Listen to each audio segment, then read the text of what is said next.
Hello नमस्ते सबैजनालाई। आज सोमबारको दिन हामी यहाँ बर्दिया राष्ट्रिय निकुञ्जमा छौँ। भर्खरै हामीले चाहिँ निकुञ्ज मजाले अवलोकन गरेर आयौँ र अहिले चाहिँ हामी यहाँ ठाकुर बाबा मन्दिर भनौँ हैन, ठाकुर बाबा मन्दिर ठाकुरद्वारामा जुन छ, हामी निकुञ्जको 500 मिटरको दूरीमा मात्रै हामी चाहिँ ठाकुर बाबा मन्दिर पुग्न सक्छौँ र हामी त्यहाँ जाँदैछौँ। अनि अगाडि चाहिँ हाम्रो मम्मीहरू पनि हुनुहुन्छ, मम्मी बाबा भाइ, उहाँहरू चाहिँ अलिकति डिस्टेन्समा हुनुहुन्छ। अनि हामी चाहिँ मजाले घुम्दैछौँ। छोरीले मजाले आनन्द लिइरहेछन्, छोरीलाई हिँड्नु पऱ्यो अरे, त्यही भएर एकछिन हिँडायो। अहिले चाहिँ उनी पनि बाबाको काखमा छिन्। ल यसरी जिस्किँदै हिँड्नुपर्छ उनलाई बाबासित।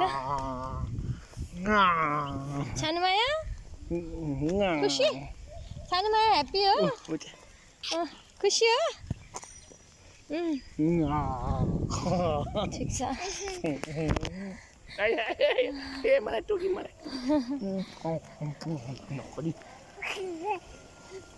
जिस्काउँछौ बाबालाई सानुले। एन्टी लाइट आयो।